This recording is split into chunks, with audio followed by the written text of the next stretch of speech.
Hey everybody, welcome once again to the Wrestling Inc. podcast. I'm Glenn Rubenstein, joined as always by Wrestling Inc.'s own Raj Giri and of course Matt Morgan. How's it going, guys? Doing good. How are you guys doing? Doing well. So tonight we're going to talk about Monday Night Raw for November 28th, 2016, and an eventful night. I guess let's get the big news right out of the way that we have a new women's champion. Once again, Sasha Banks has beat Charlotte Flair to regain the title. Matt, what are your big picture thoughts before we delve into the minutia just of that title change and the episode itself? Big plans with those two specifically? Yeah, I mean, just your big picture thoughts for the change and the episode. It doesn't do anything for me as far as the title goes because they keep flip-flopping it back and forth between the two. It would have meant so much more if she couldn't have helped it, but when Sasha got hurt, that changed a lot of things. We need to remember that when looking to bury the rating team on this one, and saying that they flip-flopped. I need to remember that she got hurt, so one of them had to happen. But I liked it. I love that they main evented the show. It deserved to be the main event. If Charlotte is not the best female wrestler I have ever seen in a ring, I don't know who the freak is. Holy crap. On her tippy toes. I can't begin to tell you how hard that is. Your calves are already burning from wearing those wrestling boots, okay, to begin with, by mid-match. To be able to be on your tippy toes on the edge of a surface and hit the aerial that she hit perfectly, where she could have landed on her feet, that's how money she was with that moonsault, is incredible to me. That was definitely some impressive feats of strength there. I mean, they put on, a great match, which they're kind of becoming known for now, doing these, potential career-ending spots within the course of things. I really like the ending. I thought that it was very creative once again. I mean, like we saw last week, taking the action out of the ring well into the audience. Thought that was a really inspired ending. Raj, what did you think of that main event tonight? I thought it was great. I thought it was fantastic. To Matt's point, I hope this isn't another case where she wins it just to lose it back at the pay-per-view, which has happened twice now. And, because Sasha, I mean, she shows she deserves it. I mean, she is the best female wrestler that they've got. Her and Charlotte both. So it'd be good to see her, actually have a successful title defense and give her a little run with the belt. But I thought that match was the best one that they've had on the main roster. Better than their Hell in a Cell match, better than ones they've had on pay-per-view. So I thought it was great. And it felt like a big deal. Like, for some reason, I felt like this title change almost felt like the biggest one that they've had. And I think, Ric Flair coming out had something to do with that. But it was, I wouldn't say it was unexpected. I don't think it was predictable or anything, but it could have gone either way. And I was a little surprised. So it was cool. Well, to Matt's original point, I think the potential downside to this is that if Charlotte gets the belt back, whether it's next week or even at Roadblock, I think it will start to feel very predictable that this is just going to ping pong back and forth, maybe until, I don't know, a triple threat with Bayley or something to shake it up. I think that's the danger, is just that they run this into the ground with the two trading the title back and forth. Right. So hopefully that doesn't happen. Yeah. I agree. And it's the WWE, so of course that's what's going to happen. But that being said, so let's dive into the episode. And if people want to ask questions, we're going to answer those at the end of the show. Raj, what's the hashtag that they should use in the chat or the comments on Wrestling? Just use hashtag WINC podcast. Cool. And I got some questions for Matt, too. I want to know some behind-the-scenes wrestling stuff, but we'll wait till the end of the episode to ask those. So get your questions in throughout, and we'll be paying attention. So let's start with the top of the show. We opened once again with Chris Jericho and the highlight reel. And I guess let's talk about this storyline tonight, and how this sort of kicked it off. They've been teasing this for a while, and tonight we saw, more so than before, teasing the breakup of best friends Kevin Owens and Chris Jericho. Matt, what do you think do you think that it's finally sort of run its course with them being best buds and now it's time to split them up, or do you think they're going to keep them back together? I don't think it's time. I think they need to keep it going because it gets better every week. I'm more and more entertained by the both of them every single week that goes by. Maybe that's my own personal preference. Do I think that's where they're going? No, I think that's just another tease. Yeah. They know that, unfortunately, I could tell they think they need Jericho to be a part of Owens for Owens to be the top dog at the moment. That's a big part of this that people need to remember. Forget storyline, forget anything. As far as him being a champion and being the top guy, Jericho's association with him, Vince will always think it makes him that guy. Unfortunately, he thinks that way. He shouldn't need to think that way because I think Owens could do it on his own, but that's just my opinion on Vince. And Raj, your thoughts? Oh. Raj? Can you hear me now? Yeah, there we go. Okay. Yeah, I was saying the thing with doing the tease over and over is after a while it stops meaning anything. You know, like when they kept doing Dana and Charlotte to the point where it didn't even matter anymore. So unless they're taking it somewhere, I'd prefer them to stop at the teases. But if Jericho's to remain a heel, which it looks like obviously he is, he's facing Seth Rollins at Roadblock. Then I think the teasing of tension between him and Owens is unnecessary.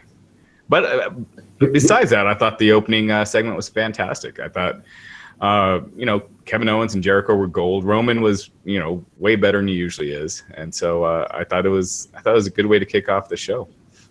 And here's the thing to remember, guys and fans watching this. Heels can tease a breakup 1,000,009 times in a row, and that's okay to do. The whole goal is to get heat. Unless one is going to come out of this a clear-cut babyface. Like we're not talking Shawn Michaels super kicking Marty Jannetty or throwing him through the barbershop window here, where one was a specific face and one was definitely the heel. We're talking two slime ball heels, comedic heels, smarmy heels, where there is no clear-cut face between the two.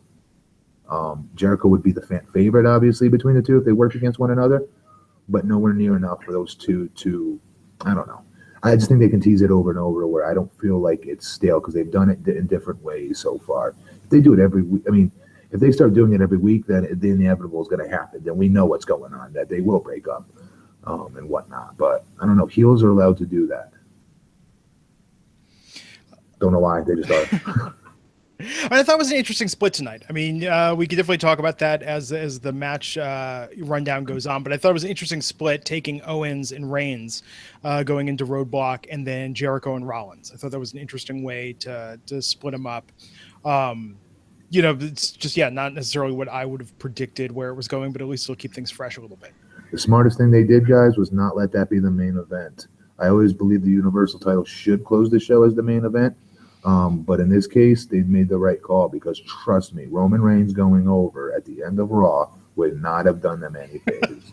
Yeah, and plus it wasn't a title match also. So so true. I totally agree.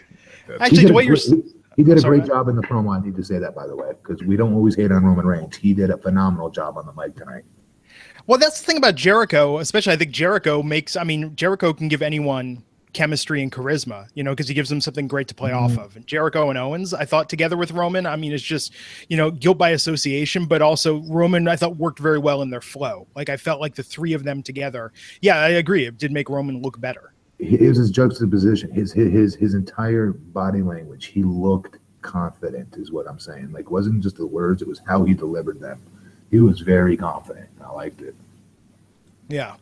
And, and to what you were saying, I agree. Glad it wasn't the main event because I think if the WWE had done what we kind of criticized them for, like the nightmare scenario for me would have been that's the main event. And then Ric Flair comes out and raises Roman's hand at the end, and we didn't have that. Thank God. Definite props for them in terms of the order in which everything was booked. So Braun Strowman versus R-Truth. Matt, you got anything? You got anything on that? No.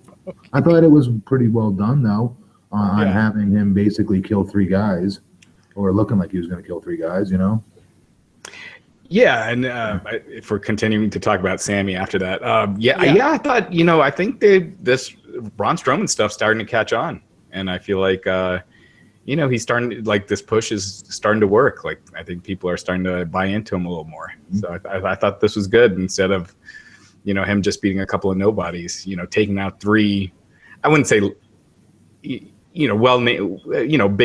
names, I guess. Yeah, I like that they mixed it up, that it wasn't just, I mean, a random jobber. I mean, it was R-Truth and Gold Dust, kind of, you know, the establishment jobbers. But I thought Sammy coming out at the end, I actually, you know, I know we've been critical before of Mick Foley sort of yelling and over intensity, but I thought that with Sammy tonight, I mean, am I wrong? I thought that really worked with the two of them going at it tonight. He 100% stole friggin' Mickey from Rocky's promo. Did you not hear any of that? It was 1,000% almost word for word Rocky. Rocky 4. Yeah. We're talking about Drago. Go back and watch it. I think you mean Rocky 3. Mickey died in Rocky 3. That one. Was that Clubber Lang? Yeah, Clubber Lang. Yeah. Then that's the monster. There you go. Yeah. Yeah, no. Yeah, I mean, it's... I feel like... I mean, it makes Sammy look a little weak, but at the same time, it keeps you interested. You wonder where they're going with Sammy. Is he going to go to SmackDown? Is this leading to something with him and Foley? So at least, you know, it's interesting that way. Mm-hmm. And it's getting Braun over. So I think all the, you know, it's all working. One interesting thing, did you guys notice Mick Foley's teeth flying out during that promo?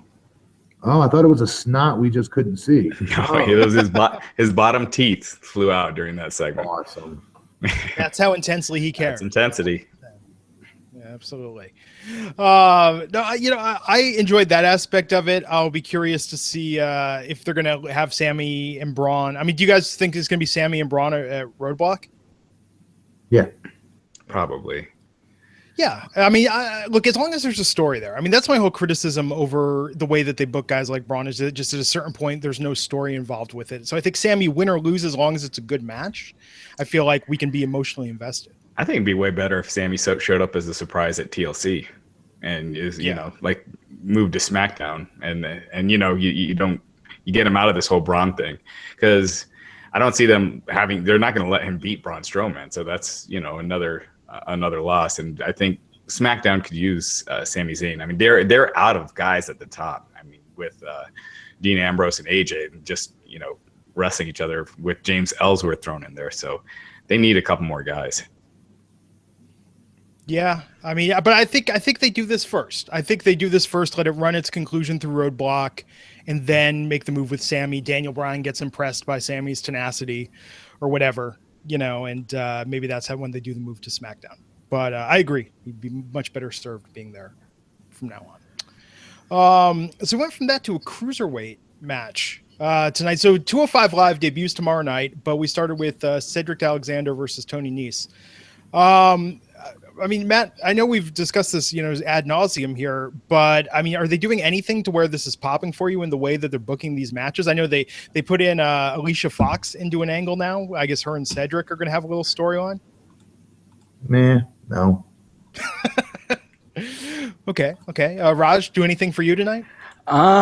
This, you know, I thought like tonight's Raw for the most part felt like a throwback to like 10 years ago, where pretty much everything kind of felt like it had a purpose and it was faster paced. You know, they did the backstage stuff and it was a good mix with the in-ring stuff.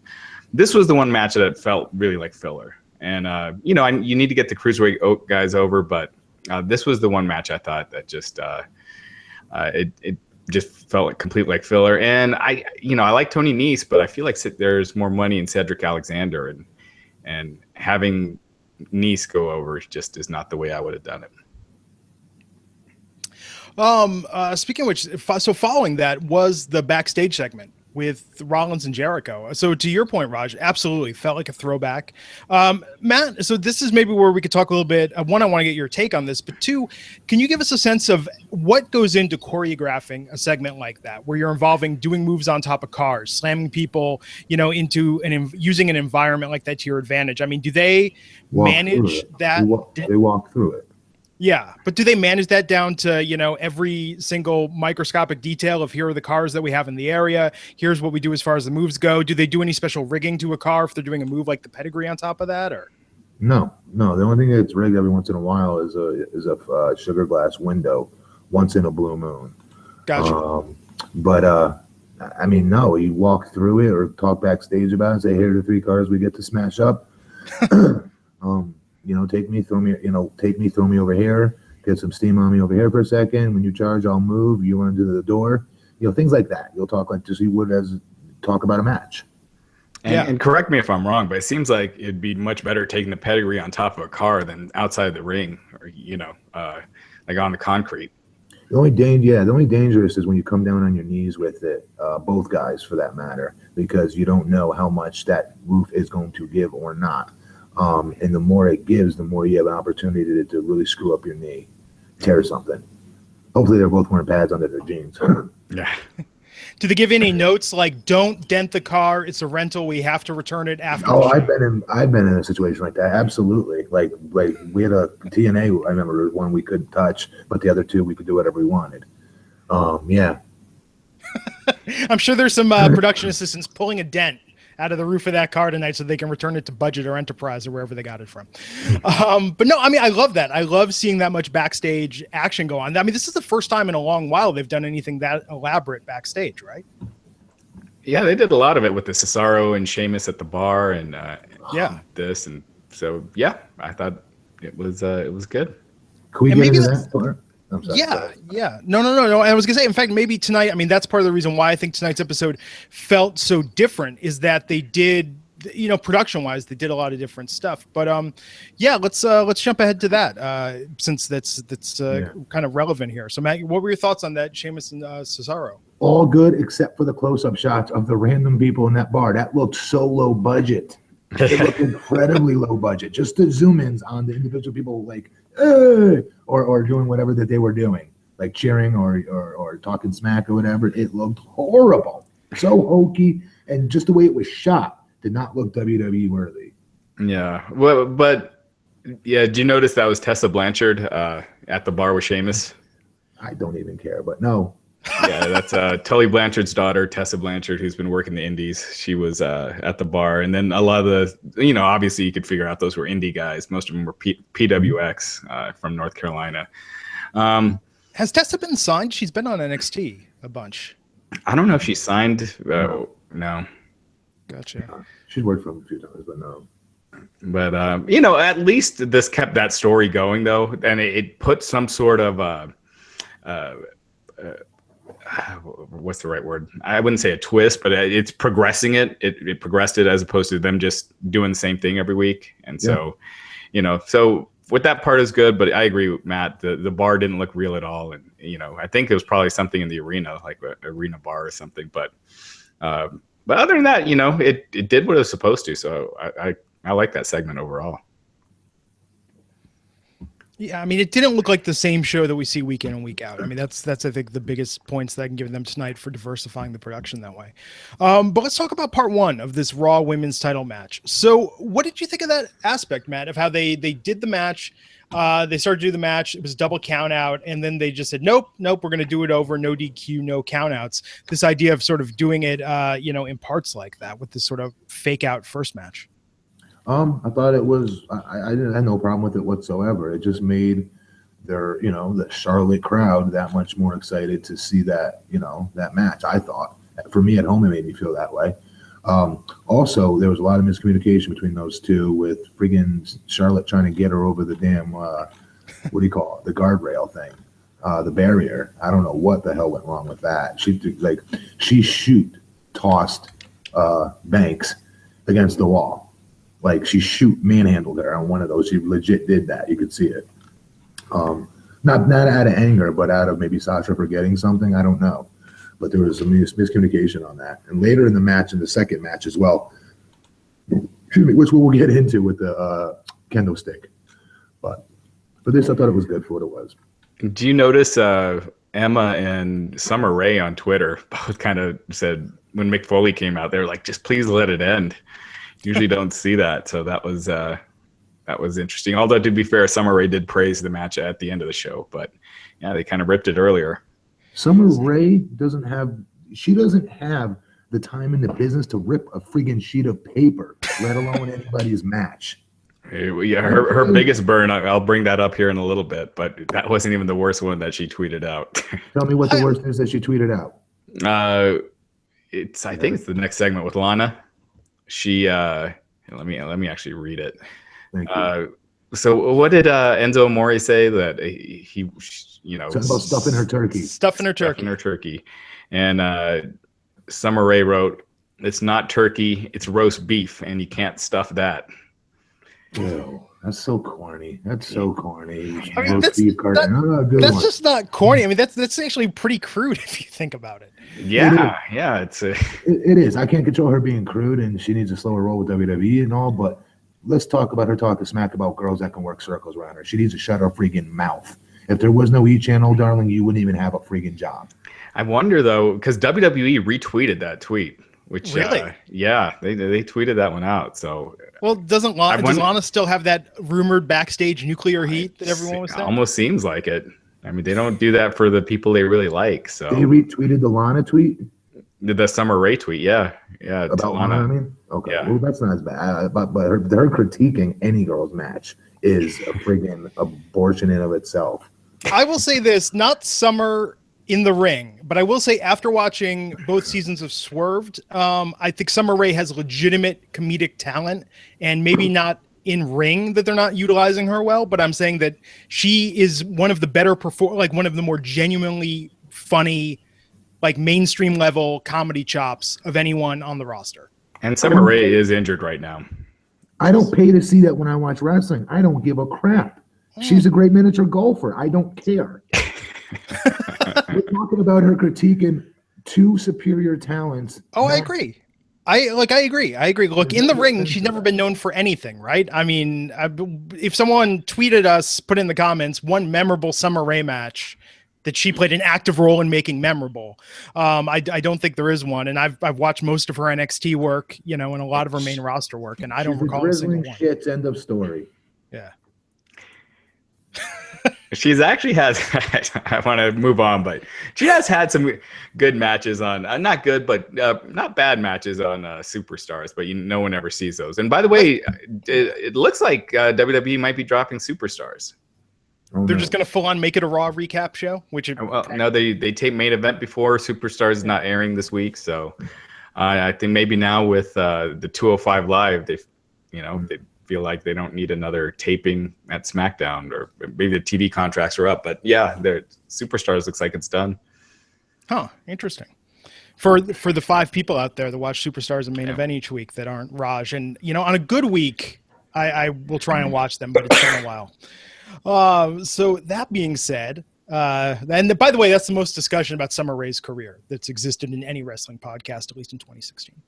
But let's talk about what came up after that, and that was Rusev versus Enzo. So I gotta say, I mean, were you guys surprised they continued this for another week? I mean, I thought last week we were saying like, oh well, thank God this is out of the way. Now we'll have Rusev versus Big Cass. Yeah, this was a complete waste of time. Yeah, it didn't do anything. This did nothing. Didn't make Rusev look good. Didn't make him look like a heel for cheating and kicking him in the nuts. It didn't do anything. Yeah, what sense does it make to do a rematch when there was a clear and decisive winner the first time? Like and so fast, it makes sense. But I mean, it looks like they're just trying to keep Enzo going to get beaten up a few more times before they move to Big Cass. So apparently they feel like one beating's not enough to get this feud going. That is Enzo's character, though, to a T. He is the type of guy that you could kick his ass and he would come back and be like, no, let's do it again. Yeah, he's that smack talker that you kick his ass and he keeps talking smack. Yeah, so I appreciated that. But look, I like any match that ends with just a clear disqualification, kick in the groin. I mean, that's a comedy classic right there. But and how how is they keep doing this with Rusev, but how is he not the baby face in this? Like this guy's talking all smack about his wife and seeing him naked and he's defending her honor and he's the heel. Because listen to how over Enzo and Cass were just rattling off Thanksgiving side dishes. I mean, they had the crowd eating out of their hand, no pun intended. Yeah, but from a moral standpoint, he's absolutely right. We all know the WWE goes by good Christian morals in terms of how they book these storylines. Okay, so we went from that. Okay, so I want to just talk quickly about this. Like, that was interesting. I mean, the backstage segment with Mark Henry and Titus. So, I mean, is this going to be like a main event feud, or do you think they're actually going to set foot in the ring next week?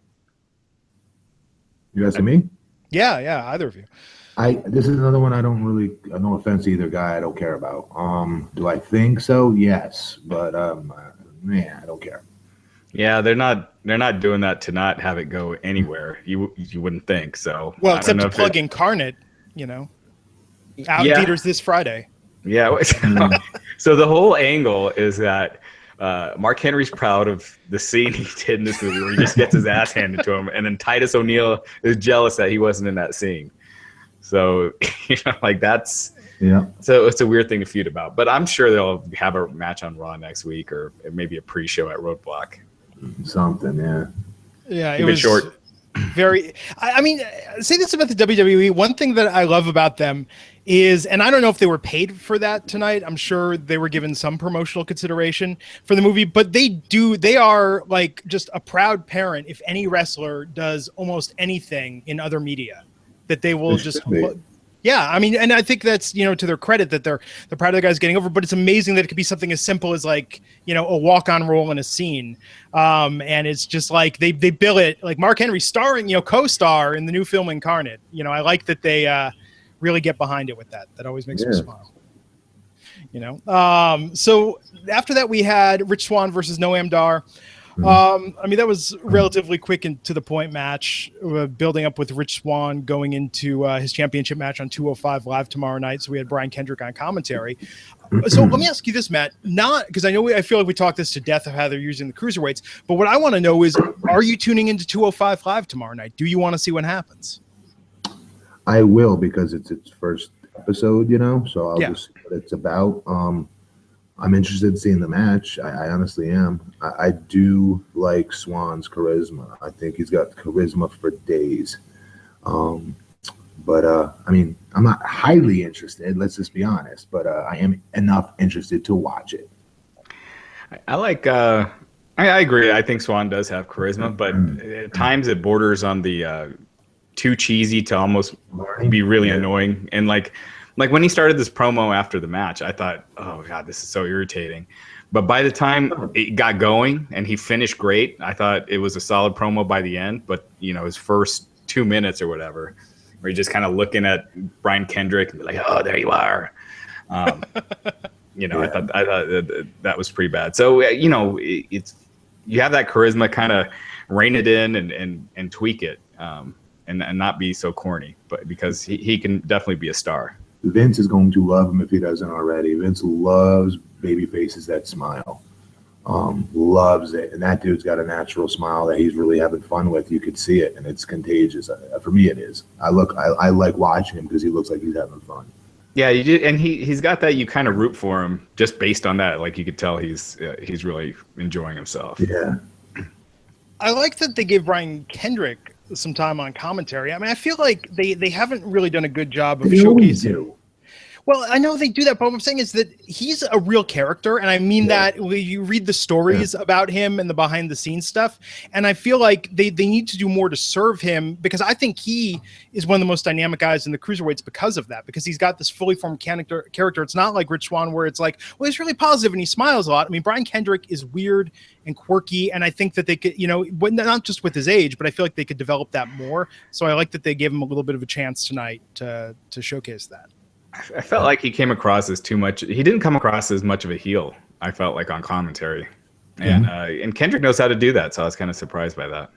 Well, some would argue, in traditional storytelling, the way, that you make a really compelling bad guy is they don't think of themselves or present themselves as a bad guy, and I kind of like that it was a little more earnest, but it's not the black and white that we're used to, so I definitely see what you're saying there.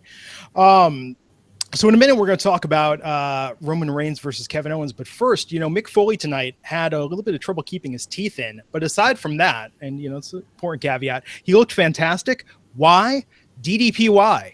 DDP Yoga has changed countless lives. Many of the past and current roster have benefited incredibly from it. Not only Mick, but guys like Jake Roberts, Scott Hall, and Chris Jericho. Gold Dust, oh my God, best shape of his life. Look at him when he was in TNA. Look at him now.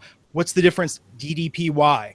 And if you've been thinking about taking control of your own health and fitness going into the new year, DDPY is having their biggest sale ever, their Black Friday sale, going now past Cyber Monday.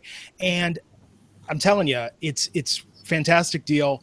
You can get the DDPY DVDs for 25% off, plus 3 months of full access to the DDP Yoga Now app, or just access to the DDP Yoga Now app for 25% off. And the cool thing about the app is that you can track more than just DDPY. You can connect it to your Bluetooth heart rate monitor, track your calories and your heart rate in real time, whether you're at the gym, on your DDP yoga mat, or even while you're out mowing the lawn. All the fitness tracking features, including pain tracking, measurements, progress photos, and more, are completely free in this app. And now, for a limited time, you can also save 25% on all DDPY swag. That's t-shirts, hats, mats, heart rate monitors, and autographs. So if you've been on the fence about starting DDPY, this is the best time to get on board. Do it for yourself. Do it for someone you love. Get them DDPY as a gift. Head on over to ddpyoga.com/wrestlinginc. Stop procrastinating. Get started now and save 25% off when you go to ddpyoga.com/wrestlinginc, and we thank them for sponsoring the podcast. So, Roman Reigns versus Kevin Owens. Matt, so we talked before about that storyline, but what did you think of the match itself and how they handled that tonight? I had no problems with it. I liked it. You know, if this is where they're looking to go, this is how he had to earn his title shot. I don't understand what's not. I don't know. I liked it. Yeah, it definitely built. I thought the match started off with a nice back and forth, but by the end, it was one of those where, I mean, you figured Roman was going to win or else they wouldn't do this with putting that on the line. But I thought the ending was fantastic. Yeah, I just wonder if they're going with Owens and Reigns right now, you know, what did they got early, you know, during WrestleMania season? You know, what's going to be the Universal title match at WrestleMania? Tag team between the four of them will lead hopefully into close enough to it for them to have their breakup finally, and then whatever route you want to go from there. Owens could very well drop the title to somebody that we don't even expect. You think he drops it to Reigns? Only to give it to somebody else. I do. I don't know who that somebody else is. It could be. We're talking like you suggested the other week, like Undertaker versus, right? Or is that just that was on the SmackDown? Yeah, it was Undertaker against Cena. But it could be something out of left field like that. I don't know. I just know that tag team stuff has got to run its course, as well as that breakup before Mania, unless that is their Mania match. Yeah, which I don't know. Yeah, it's just hard to tell because it seems a little early for them to be doing this. I thought they'd get to Reigns and Owens, you know, around the Rumble. So. They just don't have many other guys ready, so we'll see. You know, maybe they got a trick up their sleeve, or you know, who knows? Maybe they somehow go with Goldberg or Lesnar as the title match and have one of them win it. You know, by then from Reigns. Yeah. So after that, we had this segment. I don't know. So what did you think of the segment with Paul Heyman? Raj, I'll ask you first. With Heyman tearing up, talking about this, you know, his thoughts on Lesnar versus Goldberg. The tearing up was a bit much, but I thought everything else he said makes sense. Like, you know, it made sense. Like it wasn't like something out of left field or unrealistic. You know, saying we took him lightly, it shouldn't have happened, and now Lesnar's motivated, and I kind of like that whole aspect of it. You know, and so. I mean, already announcing Goldberg and Lesnar in the Royal Rumble, when was the last time they started off with two big names like that, you know, for the Royal Rumble match? And that's been my big knock on it for like the past 5-6 years is it's been so predictable who's going to win. There's like one guy in there that's, you know, likely going to win. So overall, I thought it was good in doing what it was supposed to do. Mm-hmm. Agreed. Nothing I would change with what you just said. Yep. No, I think it certainly worked as far as setting up Royal Rumble. I just think it's interesting how Heyman talks about Lesnar. I feel like half the time, you know, he talks about him as his beast, and the other half of the time I feel like it's like Chunk talking about Sloth and Goonies. Like he just treats him as, you know, this freak of nature that he's so endeared to. But yeah, I thought the tearing up was a bit much. But so do you think in the Rumble that it's just going to come down to the two of them, and that's going to be, I mean, that's sort of telegraphing the end of the match? No, I think they'll both do something where they both get shit canned out of the ring at the same time because of one another. A fight ensues on the outside. It gets separated. People want to see the two go at it, but they don't because guess what? You got to pay to watch it at Mania. Yeah, I could see, like Goldberg's throwing people left and right, and then Lesnar comes in. They go at it for a minute. They get tied up in the ropes, and then whoever comes in next, tosses them both out while they're tied up in the ropes or something like that. It's going to be a double. My prediction will be a double. It'll be a clothesline over the top rope where the guy's momentum takes them both over. Yeah, they both stay strong. I think this a lot, but I don't say it out loud very often. Matt, I would watch the hell out of WWE programming that you booked, because your ideas and predictions for things that happen. And I think this is what you're saying, but like, yeah, that sounds really good. And then part of me is like, but that won't happen though, because that's too good. That would be really compelling. I'm knocking on whatever this desk is made out of, hoping that would happen. You just keep, making Goldberg look like a beast, have Goldberg eliminate Lesnar, and then Lesnar, kind of come back in and toss him, beat him up and throw him over the top. Yeah. So I mentioned this to Raj before we got started here. We had the Raw Tag Team title match between Gallows and Anderson versus The New Day. I'm thinking about, this is just where I'm at with it. I'm gonna barely pay attention and not even get invested in a New Day match until Roadblock. Until they get past the deadline where they're the longest reigning champions, there's no point to any match they're involved in. Yeah. Matt, let me ask you about this though. The finish of this match, I always think it looks so dumb when they're pulling the tights. Because if you're really pulling them, they're gonna come off, like you're not like holding in place right there. So I just that finish always bugged me. I think it's okay. That's never been explained. I think we were all just supposed to know this at day one of wrestling school or whenever it comes up in our training, right? And it doesn't come up in our training, by the way. They don't actually teach you this. It comes up like in a match that, say, your promoter books for you, and you're like, all right, dude, how do I do this with you? Or you just figure it out from watching and being a fan. But here's what I've always thought, is that if you do kick out while the dude's got your tights, right, your ass is gonna come out, right? That's what I've always envisioned. But I wouldn't care. I would kick out anyway, not care if my ass came out, because I'm about to win the winners. I want to win the winner's purse of my match, so my ass came out. So what? I'd still kick out. You know what I mean? Yeah. So I don't understand the logic in it either, because the way it is, the trunks are being pulled are very rarely in the direction of the pin. It's always in the direction of, if the guy kicks out, his ass is going to come out. Oh no, so I can't kick out. I'm stuck here. It's ridiculous. It's the same thing that Vince always used to cry about, how the ropes magically separate the wrestler. After the two have a beef with each other, the guy clotheslines the other guy over the top rope. Then the guy who's got clotheslines like, hey, I'm not done with you. I'm going to get you next week. Well, why aren't you getting them right then? Because the ropes are in the way. There's like this unwritten rule. It makes no sense. Yeah. It's one of those things. Or when you throw someone in the ropes, they just keep running forever. Yes, the dude actually bounces back. Yes. So out of the 15 or so live wrestling events that I've been to, I've only seen it happen once, where I saw more of Baron Corbin than I ever thought I wanted to see. But Matt, how often does that happen, that somebody gets pantsed when with that, like the tights or the trunks come down more when you're grabbing another wrestler by them? I've not seen it that much. Nothing that sticks out to me, honestly, other than Rick Rude and Ultimate Warrior, right? Was it? Yeah. When I was a little kid. Other than that, I don't know. Maybe it has. I remember Flair used to happen. Flair matches. Yeah. He does it on purpose, though. Yeah, exactly. Shane and Shawn Michaels, he would do it back in the day. But yeah, all in all, the match was what it was. New Day is gonna break the record, or if they lose it, if they tie it or lose it a day before, more power to the WWE. That would be an interesting turn of events. But I would put $20 that they're breaking the record at this point. So we talked at the top of the show about Sasha Banks versus Charlotte. I thought that was interesting tonight, and potentially what was foreshadowing, having Bayley, Sasha being like, I don't even want to deal with you, Bayley. I think that, splitting them up will be good, because we can get Bayley into this with the triple threat. So, do you guys agree that that's perhaps the best case scenario of where this storyline goes? Yeah. Yeah, I do. I think it freshens it up a little bit for anybody that's getting stale between the two. See, I'm not bored with the two working each other every week for whatever reason. I'm into it.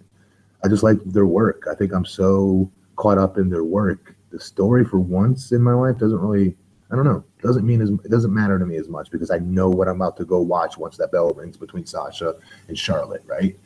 But for everybody else that doesn't like it, yes, this is what needs to happen. I'm just tired of them always going to the triple threats with the women, you know, and then it leads to the singles. I'd like to see them. The men too. Yeah, I'd like to see them, you know, split it up, and you have Sasha defending her title against someone new. It's probably going to be Nia Jax, but you know, anyone else would work. And then you have Bayley and Charlotte as the other feud. See, here's the problem they're in. They're setting Nia Jax up to be the door, you know, the big master blaster, you know, eventually. So I mean, is it smart to have her already be losing? You know, she got submitted at Survivor Series, which is ridiculous. But I know they're thinking. Their thinking is the thinking they told me when I got eliminated in my Survivor Series match, and that was my first real experience. Right, I was supposed to be a big giant.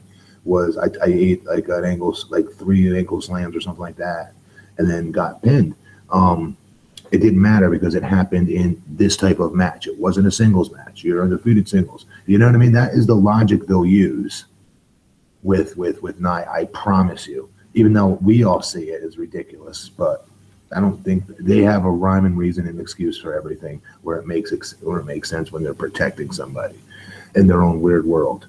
The rest of us don't pick up on it though. Again, I just think it's too early for her to be, especially to such a diminutive champion. You know, Sasha's awesome. I'm a huge fan of hers, but it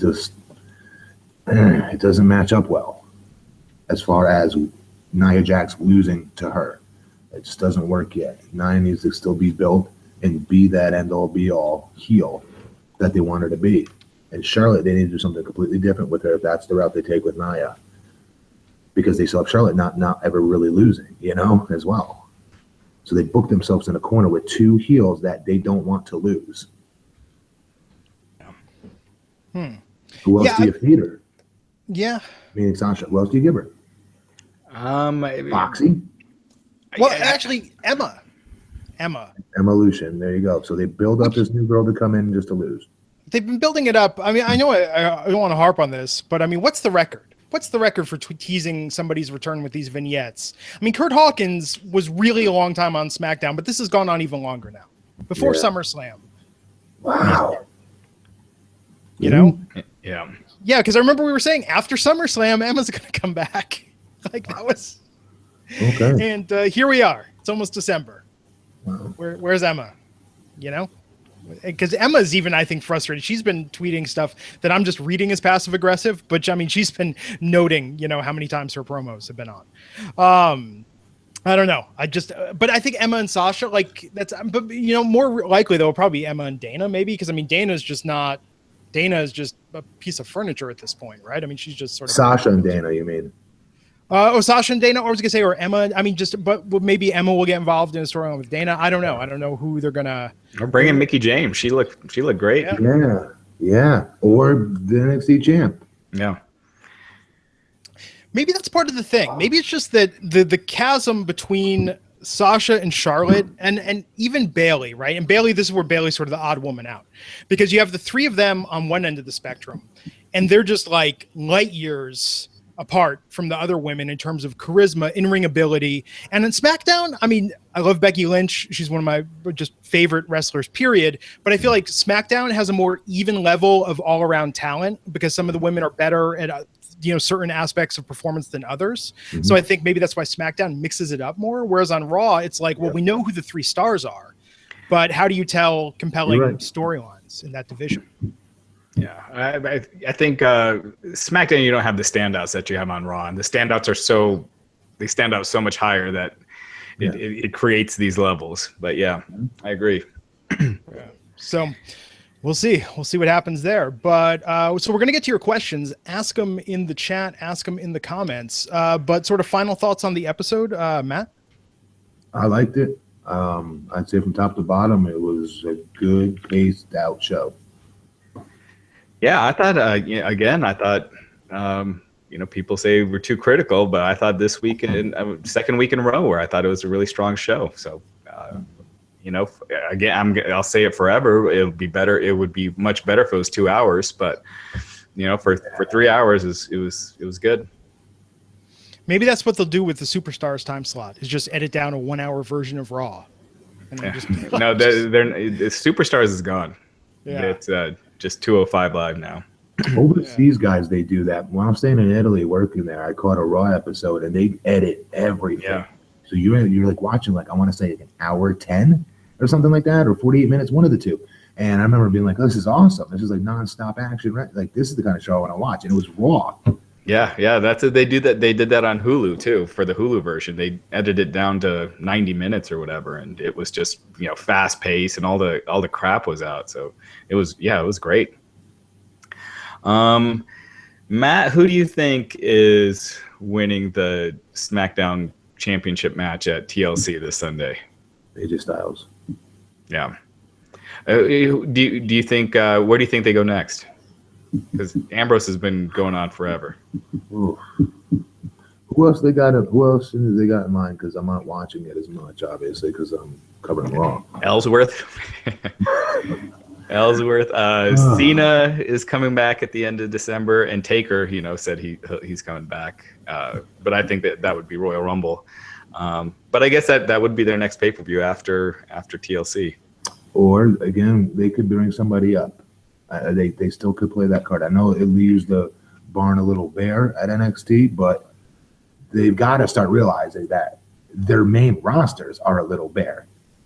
As far as star power and getting people in the positions that they need to be in to be successful, to make their show more successful. Yeah. And speaking of guys that have been feuding forever, The Miz against Dolph Ziggler at TLC for the Intercontinental title. Who do I got for that? Miz. Yeah. Miz. What do you think, Glenn? Yeah, I think The Miz. I think he's on a roll with it, and I think Ziggler, unless they give him some incredible stakes, it's just not going to be nearly as interesting as watching The Miz, continue what he's been so good at doing and just being this monster heel. Yeah. Someone's asking who we think will be the headliner for the WWE Hall of Fame in 2017. They're in Orlando, so Matt, your thoughts? Oh boy, that's a tough one because everyone's been getting in. Who else is still out there? The Rock. That's my guess. Oh yeah, that'd be good. He can go in whenever, right? Yeah. Yeah, but Florida's kind of his hometown. Miami. Who else? We're missing somebody else. You got Taker. DDP is not in yet, is he? Yeah, but I don't see DDP as a headliner. Yeah, but good. I mean, like he'll go in, but not second team. Right. Yeah, exactly. As far as headliners, it's like a Taker, Goldberg, Rock, and then once we go down a couple more years, then you got your Cenas and the guys like that. But it's Goldberg. Yeah, that's the headliner. Even though he's working, it will be Goldberg. All right. Have they done that before? Had the headliner be working like in? Could have sworn it was Shawn, right? Wasn't it Shawn versus Flair that one year? No. I think it was Flair. Like Flair went to the Hall of Fame, and then so there's precedent for that. But he did his retirement match the next night. It sounds like Goldberg. They might keep him around. So I kind of feel like putting him in the Hall of Fame would be a little premature if he's going to do more matches after Mania. Okay. No, he's done after Mania. He'll make an appearance once in a blue moon, but no way. Yeah. He physically can't. So Matt, you mentioned this earlier in terms of Charlotte and talking about how physically demanding some of those moves are. For us that they just are watching at home, what are some of the moves that are most physically demanding for a performer in the ring, and what are some of the easy moves that don't take a lot of exertion or effort? It also depends on where you're at in the match and how exhausted you are as well. That's a big part of it. Anytime you're picking anybody up and the opponent's bigger than you or as big as you, and you're doing simple things from slipping them behind you for them to do an offensive move to you, even slamming them, anything. Everybody's working with an injury. You need to remember too. Your back sore, your knees are killing you, your neck. And that's not guys, that's girls too. And so just there's not one move I'd say that really I have always thought that hurt more than the other. Chops sting like hell. That's about it. They're more annoying than anything else. But not something that you're actually like, really selling it with, Is there one that's like deceptively easy or just a huge pain in the ass that no one would guess? I'm sure I'll think about it later and pick up one, but like 10 hours after this, but it'll pop in my head. Yeah. Are there moves that you're just like, I'm not going to take that, because especially your size, because you hear about, like, you know, Bret Hart never wanted to take the razor's edge, and you know, certain guys didn't want to take. Actually, there were quite a couple of guys that didn't want to take the razor's edge. I mean, if Scott wasn't so damn good, that's it. That's the thing. Scott is so good. I trust him with that. Actually, I really would. Now, nobody else I would. I remember I had to take water toss from friggin' what's his name? Hernandez. And I tried telling him, I'm too tall for you to pack in like a power bomb and flip me up onto your shoulders. I'm too tall and big. And we once tried it. Go back and watch it on YouTube. It was completely effed up. So from that moment on, if I had to take it, I'd always set myself up on the top rope and let him come and do it from that angle. Yeah. Let's see here. Yep. Sorry, go ahead. No, you're good. Choke slams. Anytime somebody eats a choke slam, guys, it is not a fun time. It always knocks your wind out, no matter who gives it to you. Yeah. Do you guys see Randy Orton and Bray Wyatt winning the tag titles at TLC? I know you haven't been following SmackDown too much, but yeah. Yes, I do. Absolutely, because the two guys they got it on right now, it's a joke. Yeah, they need that, I feel like. I mean, I think Randy Orton and Bray Wyatt, and then you have American Alpha feud with them, and because you know, right now American Alpha is just, you know, they're just drowning because they got like no top tag teams to work with, and it just brings them down. I would watch Tuesday night anytime SmackDown's on. I will watch if that feud happens. Yeah, for the titles, those four guys. Hell yeah. So in the chat, Samar is asking, who, Matt, you first, who are your NXT picks to enter the Royal Rumble? Ooh. Do we know a certain number of them that will be able to do it, or just no? Part of me doesn't want it to be Joe and the big stars, because they deserve a big entrance, a big to-do, not just a random friggin' 2-minute come out and shine, get all your crap in. But then, by proxy, it worked out for AJ, kind of, didn't it? But AJ never went to NXT. Oh yeah, there was a big surprise behind it, of course. Yeah. Sorry. Yeah. But yeah, in the past they've done like Sami Zayn and Rusev, like not the top guys. Yes, that's who it'll come. Yes. So like a Ty Dillinger or someone like that. Yeah. Yep. Hopefully not Bobby. Yeah. You know, hopefully they give something bigger for Bobby. But yeah, Ty Dillinger level guy. What's the tag? The Revival. Yeah. Maybe, yeah, but those are two guys. Who's the other tag team that's in NXT that used to be a tag team but broke up? They're still there. One guy got long blonde hair. Oh, Blake and Murphy. They still tagging? I don't know. I could see someone like that. Yeah. I don't even think Blake and Murphy know if they're still tagging or not. That's how far down the pecking order they've become. But yeah, I think that'll be interesting. The Revival. You know, I think they could do Bobby Roode just for the entrance. Just for I think you want to save that for his. Yeah, you don't think they'll do a mini version of that? Personally, I hope not. Yeah, I wouldn't. Yeah, but I think his music. Nakamura, Roode, it's such a big deal that you want to do it when they're not going to be thrown out in a couple minutes. You know. Yeah. And it's all got to be about them. It can't be about them and 29 other guys. Yeah. Yeah. When they make their debuts, I'm saying. To give them that. I mean, surprise is good. As long as, you know, there's some good surprises, I think that's the reason. It just, please not Shaq again, like at WrestleMania. Shaq is wrestling at WrestleMania. He's facing Big Show. Yep. All right. Someone's asking if Kurt Angle will return at the Royal Rumble. Who knows? I'd like to see that. I would like to see that. I would too. They've always been weird with Kurt Angle. He's like Macho Man, you know, like they've had their opportunity to sign him forever, but you know, who knows? Yeah. I think I could see some surprises at the Rumble. I was thinking about, like, Bob Backlund is still traveling with them. I saw that posted this week. Like, I could see something crazy like that. Like, have Backlund enter. Hell, bring McMahon back as bring Vince back as a non-screen character. Have him enter the Rumble. They won't do that. I just hope it's not like Michael Hayes. It's not like you said Bob Backlund. Those are wastes. Yeah, it's a waste. Like last year, you had what, AJ, which was awesome. Was that the same year as Bubba Ray? No. No, Sami Zayn. They did Sami Zayn, I think, last year too.